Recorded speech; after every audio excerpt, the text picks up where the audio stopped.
नाटक का नाम आषाढ़ का एक दिन। लेखक मोहन राकेश।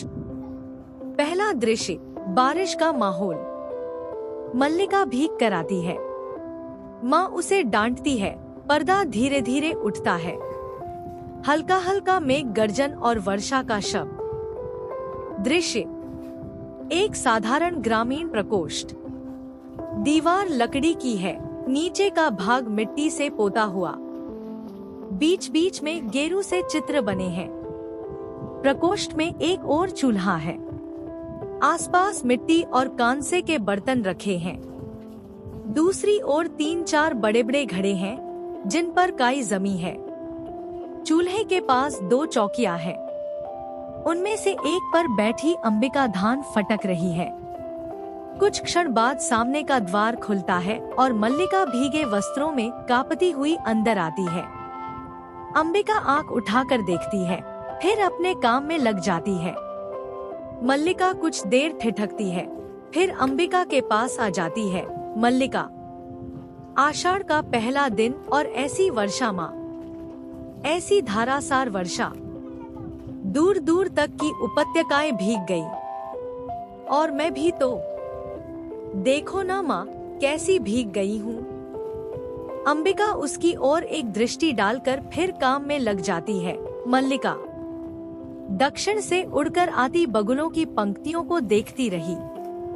और देखो, सब वस्त्र भीग आए हैं। अपने भीगे वस्त्रों को देखकर कांपती है। सूखे वस्त्र कहाँ हैं माँ? इस तरह खड़ी रही तो ज्वर आ जाएगा।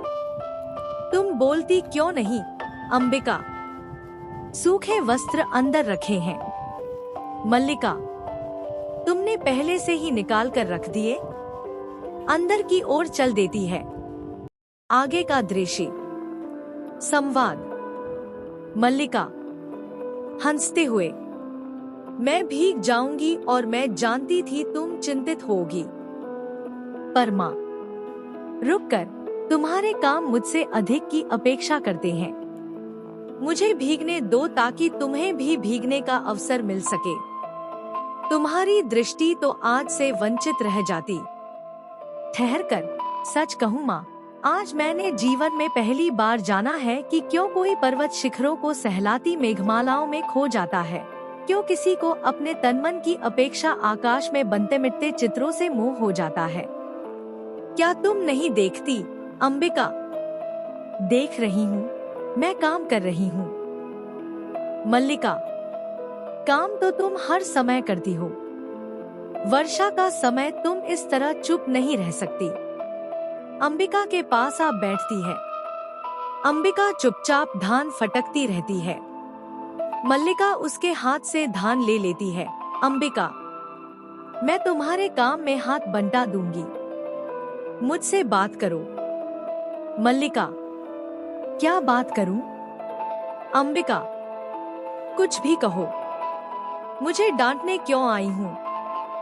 या कहो कि तुम भीग गई, इसलिए रोष धान में फटक रही हो? या कहो कि घर में अकेली थी, इसलिए तुम्हें अच्छा नहीं लग रहा था? अंबिका, मुझे सब अच्छा लगता है और मैं घर में रहकर ही होती हूँ। तुम्हें क्या लगता है अकेली नहीं होती? मल्लिका, मैं अकेली नहीं रहती माँ। कभी तो मुझे लगता है कि घर में रहकर तुम्हारे सब कामों में तुम्हारा हाथ बंटाती हूँ। और कभी लगता है, रुक कर, तुम बताओ, तुम इतनी चुप क्यों हो? अंबिका, दूध गरम दिया है, शक्ति मिले तो और पी लो। मल्लिका, नहीं, तुम पहले बताओ।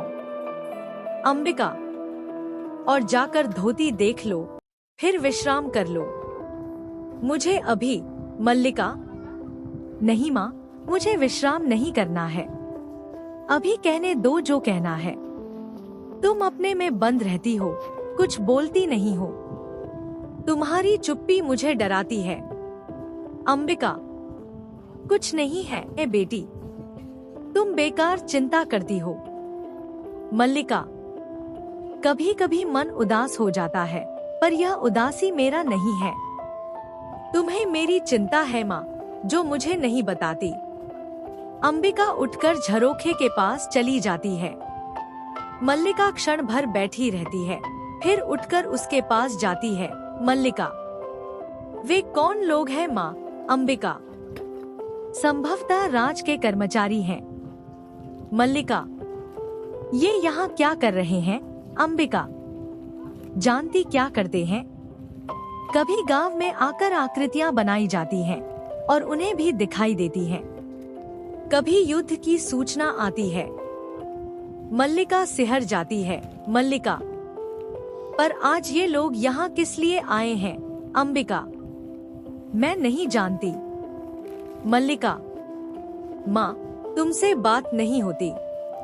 अंबिका पल भर उसे देखती है, उसकी आंखें झुक जाती हैं। अंबिका, अतिथि आज लौट आया है। मल्लिका, लौट आया? कहाँ से? अंबिका, जहाँ मैं उसे भेजा था। मल्लिका, तुमने क्यों भेजा? किंतु मैंने तुमसे कहा था, अतिथि को भेजने की आवश्यकता नहीं है। स्वर में उत्तेजना। तुम जानती हो मैं विवाह नहीं करना। अंबिका, मैं देख रही हूँ तुम्हारी बात ही सच होने जा रही है। अतिथि संदेश लाया है कि वे लोग इस संबंध के लिए प्रस्तुत नहीं हैं। कहते हैं। मल्लिका, क्या कहते हैं? क्या अधिकार है उन्हें कुछ भी कहने का? मल्लिका का जीवन उसकी अपनी संपत्ति है। वह उसे नष्ट करना चाहती है तो किसी को उस पर आलोचना करने का क्या अधिकार है? अंबिका, मैं कब कहती हूँ मुझे अधिकार है? मल्लिका, मैं तुम्हारे अधिकार की बात नहीं कर रही। अंबिका, तुम न कहो, मैं कह रही हूँ। आज तुम्हारा जीवन तुम्हारी संपत्ति है। मेरा तुम पर कोई अधिकार नहीं है। मल्लिका, ऐसा क्यों कहती हो? तुम मुझे समझने का प्रयास क्यों नहीं करती? अंबिका उसका हाथ झटक देती है।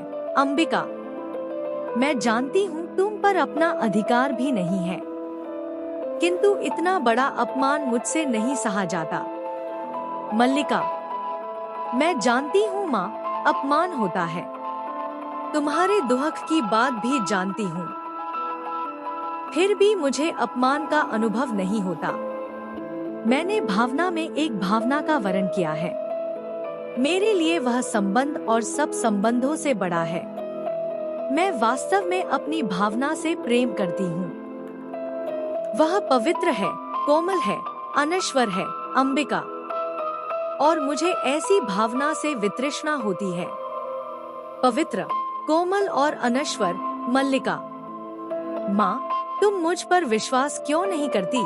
अंबिका, तुम जिसे भावना कहती हो वह केवल छलना और आत्म प्रवंचना है। भावना में भावना का वर्ण किया है।